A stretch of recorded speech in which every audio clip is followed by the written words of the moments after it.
Hi, everybody. It's Dr. Eric Balcavage, and we're back for another edition of the Thyroid Answers podcast. With me is my co-host, Dr. Erica Riggleman. How are you, Dr. Good. Riggleman? How are you? Wonderful. And so today we're going to talk about the causes, some of the things that cause hypothyroidism. There's lots of potential causes, and as we've talked before, everybody would like to know that there's just one cause, and typically in the allopathic model, they really don't look for the cause, right? The main issue is, are you hypothyroidism? Are you hypothyroid? Are you hyperthyroid? And they're going to treat according to the diagnosis, not necessarily based on the cause. So what we want to do for the listeners today is just kind of go through a number of potential things that could cause someone to become hypothyroid. We've talked on previous podcasts that hypothyroid symptoms occur because there's not enough thyroid hormone getting to the tissues. But there's also a condition where glandular hypothyroidism, the gland just isn't making enough thyroid hormone, and we want to give some of the reasons why that could happen. Yep. So we'll run through a few of those. We'll give you a kind of a little take-home message, and then we'll wrap this one up for today. So do you want to get started with what would you say is probably one of the number one causes of somebody's going to develop hypothyroidism? Well, the big thing I think to determine first is an actual gland problem, or is it actually resistance at the cellular level? So if we're talking just the gland level, there could be decreased output or even stimulation from the actual brain itself. So I often see people with bad brains to begin with. They have foggy thinking, they may have depression, and they may just have low stimulation from the cortical part of the brain, actually telling the hypothalamus, telling the pituitary, and they just may have low TSH production because that brain just can't even give the stimulus that it needs to tell the thyroid what to do. The thyroid doesn't even receive a signal to say, hey, make thyroid hormone. Nothing's really going to happen. So that's a big one that I always like to rule out first and foremost. And I think it's very classic that a thyroid patient comes in and they're already taking they're on an antidepressant or they're on some sort of anxiety medication. So right out the bat, I already know that there's some sort of underlying brain chemistry imbalance that we already have to look at. Okay. So definitely the brain can suppress TSH and TRH and TSH production, and that can cause somebody to not produce thyroid hormone. The number one cause of hypothyroidism in the U.S. is Hashimoto's, which is an autoimmune condition, right? I think we hinted on that in previous podcasts, but Hashimoto's is an autoimmune attack on the thyroid gland. And when you have an autoimmune attack on the thyroid gland, you could have episodes of hypothyroid symptoms and you could have episodes of hyperthyroidism when the gland, there's destruction of the gland and a whole bunch of thyroid hormones dumped out at one time. Yeah, absolutely. The key is not just identifying that you have Hashimoto's, though, it's still going back and trying to understand what's causing the autoimmune attack. And by far, that really comes down to one keyword, which is stress, right? Absolutely. And break stress down into, could be physical stressors, can stimulate an immune response. Exercising, an auto accident, financial stress, just stress in general, that sort of physical stress can really take a toll on the thyroid. Yep. So physical stress, definitely emotional stress as you're linking to, bad marriage, lots of stress financially, death in the family. Typically, when I see somebody who's come into my practice and they've got hypothyroid symptoms, whether they've been diagnosed officially or not, when I do that timeline, I'm always going back to find out when did it start and what was there's usually some big trigger 6 months or so before they really become symptomatic. And sometimes it's a divorce, sometimes it's a pregnancy, sometimes it's a physical injury, but definitely those two types of stress play a role. Chemical stress can definitely cause a problem from chemical toxicity. We talk about BPA, we talk about bromine, we talk about fluoride, are all things that could impact thyroid physiology. And of course, one of those things that can trigger autoimmunity is microbial stress, infections, and primary route of entry for organisms to get into the thyroid gland is usually gut, but it could also occur via the oral cavity as well. Those are the two main routes of infection. How about another one? What's another one you can think of for? this doesn't happen very often in my practice, but it can be a cause, is iodine deficiency. I mean, just not having the precursors to be able to make thyroid hormone. That can definitely play a role in it. That's changed a lot since iodine's been added to that. But it still does happen occasionally in clinical practice. In the U.S., it's less of an issue that we don't get enough iodine because a lot of people use iodized salt and there's salt and everything. But there's a few things that could actually suppress iodine transport. One of those things is estrogen, right? Absolutely. So if a woman's estrogen dominant, and many women have problems with estrogen physiology, estrogen will suppress the sodium iodide symporter that transports iodine into the thyroid gland. Other things that can do it, it's interesting.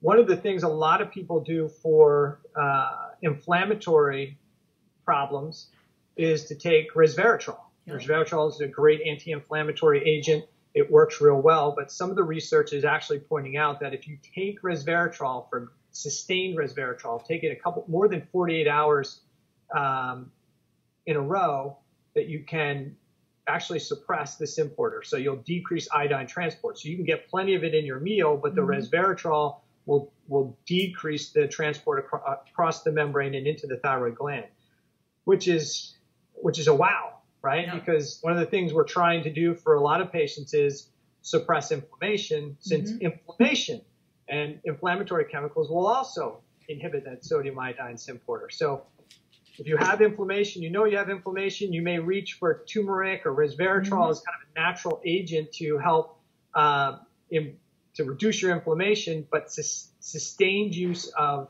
resveratrol could definitely suppress iodine transport and therefore thyroid hormone production, which is it's a tough one. Yeah, it's definitely important to understand that.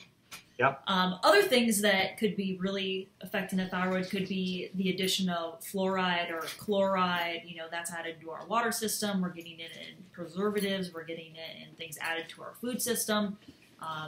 Fluoride is extremely toxic and, binds to those and blocks those receptors, inhibits thyroid function. And if you're drinking tap water, you're getting a good amount of that fluoride. It's just automatically added. And then on top of that, you go to the dentist and they're pushing fluoride treatments. And they say that they're always, even from a young age, they're wanting to do the fluoride treatments to prevent decay in teeth. But very little studies have actually shown that fluoride has even been beneficial for the reduction of cavities. But it has been shown multiple times to inhibit thyroid function.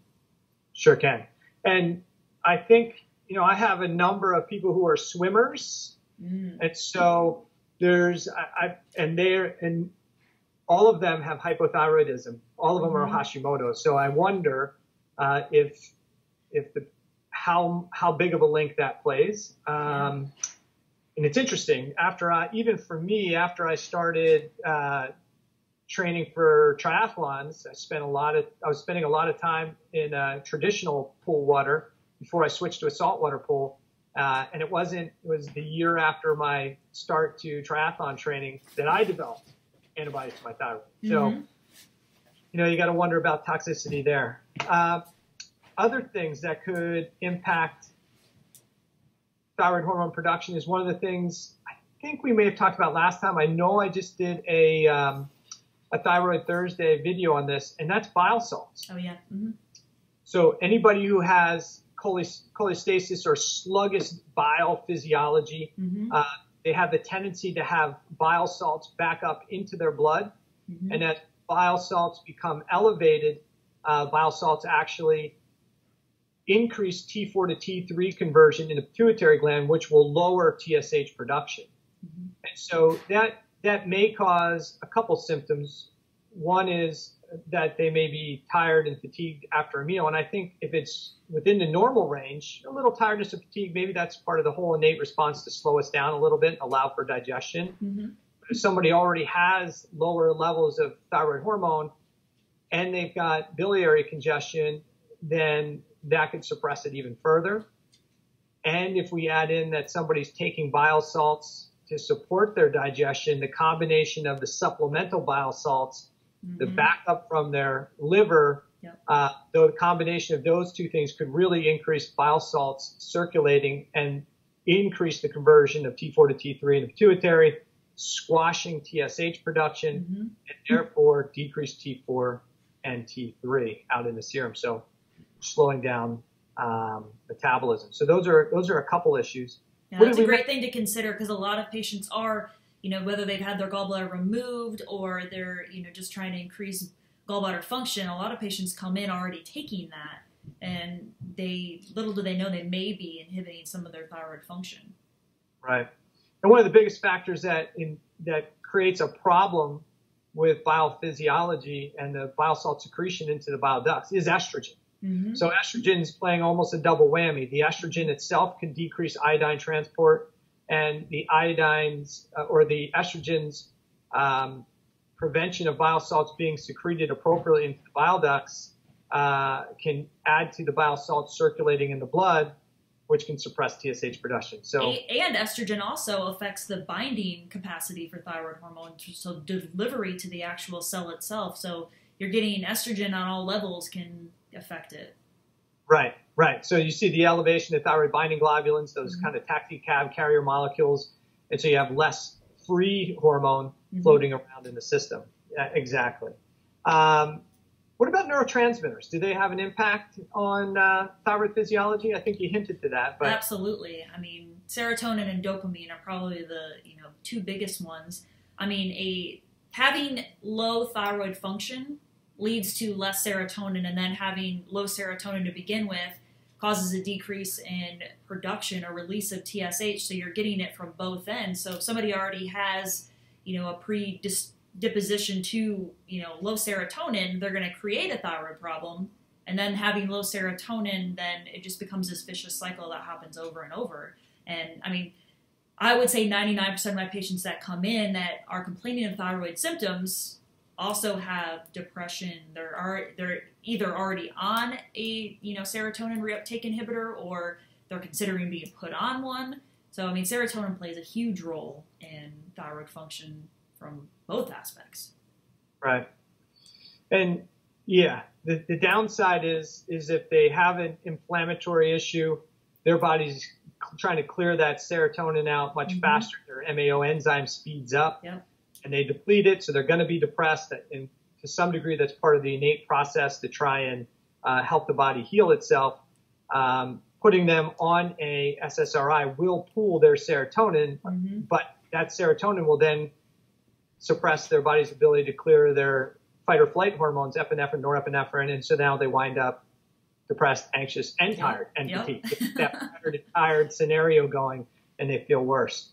One of those things, too, is we talked about iodine, deficiencies of iodine can cause hypothyroid symptoms, but there is also, if somebody is trying to take excessive amounts of iodine, that could also suppress thyroid production, because the body will decrease iodine transport if there's a flood of iodine in the system. So too much or too little could both cause hypothyroid symptoms in a hypothyroid condition. Yeah, not to mention if somebody is autoimmune thyroid, then the iodine often can just light a match and light you on fire.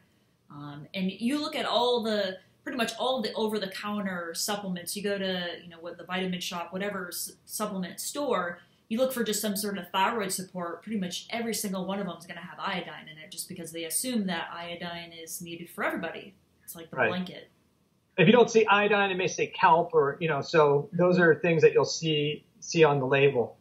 What about, a lot of people are concerned about goitrogenic foods and think that goitrogenic foods are what are going to cause them to have a goiter or to have problems. What do you say to that?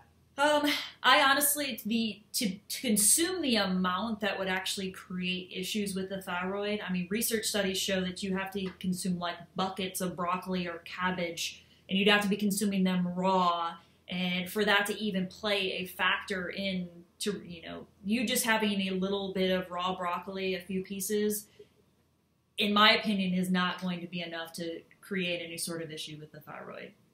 So eating healthy foods is probably not the reason why they've got their condition. That's no reason to avoid broccoli and cabbage and cruciferous vegetables, because, you may want to use that as an excuse to not have to eat your vegetables, but And in long terms, it's not going to create, there's a lot of other things that create more damage to the thyroid. They have a bigger impact, Yeah. without a doubt. And obviously, there's a boatload of medications that can have a negative impact on thyroid physiology. We won't get into all those, but there are a lot of medications. And if a listener has a concern, obviously they can ask us a question individually, or they can just go and do a Google search on whether their medication has an impact on thyroid physiology. Yeah, I mean, there's been whole books written about just medications and how it affects the thyroid. So, I mean, it does definitely play the purpose of the medication has a pathway it's affecting, and oftentimes it trickles down to the thyroid, and there's also thyroid reduction as well. So in this situation where somebody's sitting back and they are listening to this at home and they're saying, well, you guys have listed off maybe 8 or 10 things that could be causing my thyroid problem. My doctor, my medical doctor, my endocrinologist hasn't mentioned any of those things as the potential cause. Why do you think that those types of things aren't mentioned to the patient? Like, hey, these could be the causes. Why do you think that is? Well, in the traditional medical model, they're just throwing everybody into one little bucket. I mean, if you meet the criteria according to their lab values of TSH and maybe T4, then you just get thrown into the bucket and you get prescribed one medication. I mean, that's what they're trained to do. Now, if you're going to somebody more functional and they're not mentioning this stuff, they may just not be trained and qualified as depth as we are to be able to evaluate that. I mean, my suggestion from people like that, they've never even heard any of this stuff before or don't really know what their cause is to find somebody functional who can, figure out exactly which ones are the true cause, because in most cases it's multiple. It's not just, it's just one cause. You want to evaluate the full picture to see what the true underlying mechanism is. Right. But yeah, I think the medical model is one where the cause doesn't matter as much as what the diagnosis and what your symptoms are. Yeah. So docs are trained, as you said, to treat symptoms or to treat conditions. And I think even the medical doctors that are up to speed and understand that the vast majority of hypothyroidism cases in the U.S. are autoimmune, I think the general thought process is it's an autoimmune condition. There's nothing we can do about it. The immune system is going to destroy the thyroid gland anyway. So we'll just start putting you on thyroid hormone medication. Your immune system is going to destroy the gland. So all you got to do is just take thyroid hormone. But that's very short-sighted for a couple of reasons. One, you're not addressing the underlying cause. And what the research shows is that people who develop one autoimmune disorder, if they don't get to that root cause, they have a tendency to develop a second, a third, a fourth, a fifth, because the immune system will continue to attack tissues. There's, I think last time I looked, there's 96 different tissues the immune system could go after. And so you could develop multiple immune or autoimmune issues. And your doctor may be happy because TSH is normal, but that you still may have symptoms and you still have the same condition probably that caused the immune attack on your thyroid gland that's now free to go unhindered to go attack another tissue. Yeah. I mean, that's crucial. I mean, if you have an underlying autoimmune disease, I mean, you want to try to stop the progression of the one you have, but it's down the road. You don't want this to turn into something that's attacking your nervous system or, even a vital, necessary organ, or, there's just so many different options out there that you could get if you don't figure out what your triggers are. Right. And if somebody was to try and work through this list and they were looking for the one cause, and they said, what's the one cause of my hypothyroid symptoms? What would you tell? I know you tell your patients this, but what would you tell the listeners if they're saying, well, which one of these is mine? How do I figure out which one of these is my thing? I would say the majority of them are going to be autoimmune.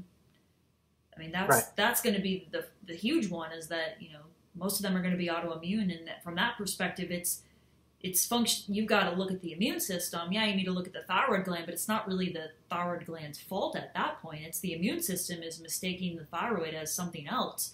And that's where you want to target and figure out, what are the key mechanisms in their autoimmunity, which often you need to look at the digestive tract, leaky gut syndrome. You want to look at food sensitivities, environmental toxins, pathogens living in the body, and try to, piece that puzzle together. Right. So, in a kind of a summary of that stuff is that more than likely you've got multiple causes. Mm-hmm. You have multiple mechanisms causing problems that are causing you to be cellular resistant or cellular hypothyroidism. You could have multiple mechanisms that are causing your gland to not be functional. And so it's not just one thing. In a medical model, maybe it's one thing, you're hypothyroid, and they only have one thing to treat. But to get long-term improvement of not just your thyroid physiology, but your health in general, you got to get to the underlying cause. And unfortunately, medical doctors are not typically afforded that time to work with a patient to look for the cause. Insurances don't often allow for them to do the type of testing and evaluation that's needed to find those answers out. And so that's where functional medicine really shines. Yeah. And that is to say, okay, what is going on here, and what's causing this, so that we can get to the root, get to the answer of what somebody's health problem is. And it might be multiple factors. Like they could have a gut issue, and they could have bacterial dysbiosis, which is impacting their estrogen, which is causing their estrogen to recycle back into the system. So now they've got estrogen dominance from that aspect, which could suppress thyroid. That same amount of estrogen could then suppress bile physiology, which could continue the infection, because bile is supposed to be this antimicrobial agent. And so it's just this vicious cycle. There's not one thing, but it's this web of dysfunction that occurs.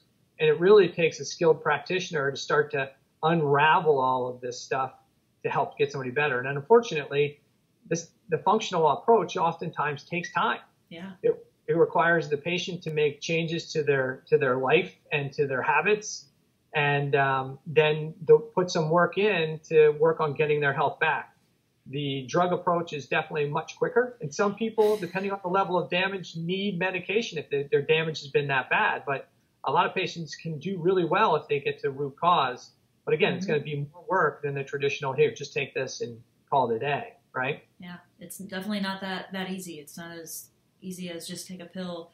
And the problem, and I see this too often, is that when people are autoimmune against their thyroid and they are taking the medical route, just taking the medication, that will sustain them for a certain period of time, but eventually the destruction gets too much that the thyroid hormone just doesn't mean, you've got so many other compounding factors that are playing into it that, that thyroid hormone doesn't work anymore.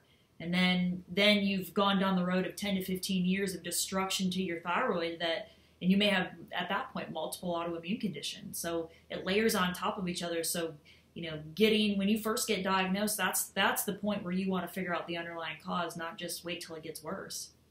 Right. Don't be satisfied. Even if you're in a medical office and you go to even if you go to the medical doctor, they say you're hypothyroid, they send you to the endocrinologist and they confirm you're hypothyroid. That's not good enough. You need to know, you want to understand, what type of hypothyroidism do I have? Is it autoimmune? What's causing my hypothyroidism? Because if you don't have those answers, then the only solution is medication. And if you never get to the underlying cause, you're in for a world of progressive degenerative health challenges. I know I have a great patient, great lady that I've seen, and we talked about her being hypothyroid, and she wasn't coming to my office for a thyroid issue. She was coming for actually some chiropractic and some structural issues. And she mentioned she was hypothyroid, and I said, do you know if you're Hashimoto's? She's like, I don't know. I said, well, next time you go back to your medical doctor, you should find that out. And she said, what? But I feel good. And she's thin and she's active and she felt good. I said, but you need to find out if that's Hashimoto's. So next time you go in, ask them to run thyroid antibodies. One of the next times I saw her, she came back and said, yep, I got Hashimoto's. She's got to have those antibodies. I said, well, you need to address the cause of that or you're going to have some problems down the line. And she's like, I feel good, and I don't want to really do any tests. And I feel great. Why should I worry about it? I'm thin, I'm lean, I feel good, I exercise. I don't have any real symptoms. I feel great with the medication. I said, okay.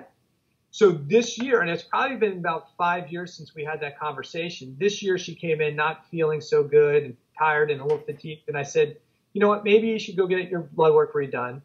And I gave her an example of the panel that I would run. And she went and she had her primary care run the panel. And sure enough, she was diabetic. I said, you have autoimmune-based diabetes. And so she said, no, they just told me I have diabetes. And I said, you're thin, you're lean, you're active. You need to go get these antibody tests done to confirm what I'm telling you. And sure enough, she went in and had the antibodies done, and she has autoimmune diabetes. And she said, how did I get that? I said, remember when I talked to you 5 years ago and said there was a high likelihood if you didn't get to root cause, you were going to develop a second autoimmune disorder. And she was like, oh, man. Mm-hmm. And didn't understand the implications because she felt good at the time frame. But autoimmune issues are kind of sneaky because you could be developing autoimmune issues. You could have 2 or 3 autoimmune issues, but it could take you 5, 10, or 15 years or more before you actually see the physical damage that occurs from that autoimmune attack.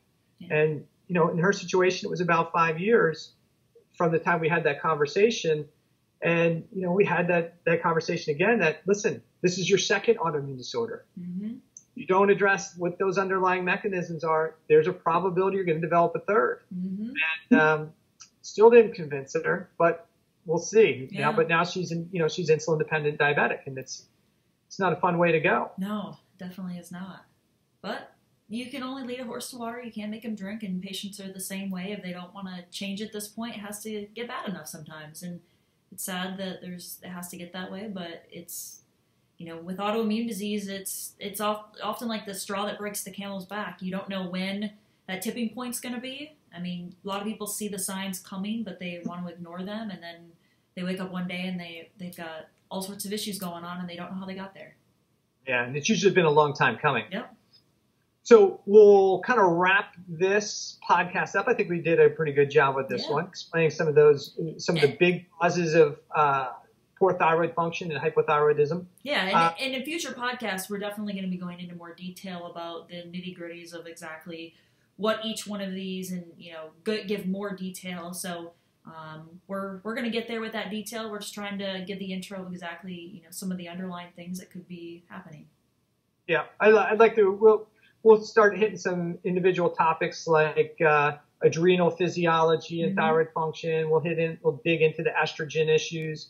We'll dig into the genetics because we're both big on genetics. Mm-hmm. So we've got a lot of topics.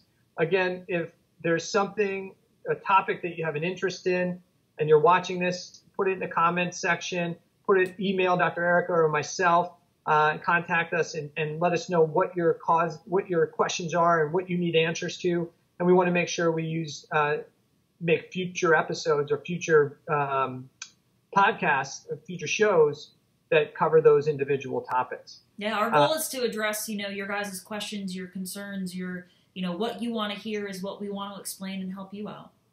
Right. So for today, if we wrap this up, if you have hypothyroid symptoms, don't be satisfied with the diagnosis that you're just hypothyroid. Don't be just satisfied with getting a thyroid medication. Mm-hmm. You got to work with somebody who can help you uncover the numerous possibilities of what's causing your hypothyroid condition. Mm-hmm. Regardless if somebody's told you your TSH and T4 levels are normal, you could still have a thyroid condition going on. So find a functional medicine doctor who can help you. They're the people that are really trained to help you identify the underlying causes, not just treat the symptoms or treat your lab ranges. Absolutely. So if you have questions, you can always find me at Chronic Condition Recovery Center.com, which is my main office website. My new website is thyroidproblemsdoctor.com. You can find Dr. Riggleman at Brain and Body Health Center on Facebook, brainandbodyhealthcenter.com, and you can find us on Instagram and Twitter at Dr. Evan and Erica. That's awesome. So we thank everybody for tuning in. Remember, put your questions below. Let us know what you want some answers to, and look forward to another podcast, another edition next week. Yeah, absolutely. Thanks for listening. Take care. Yeah, bye.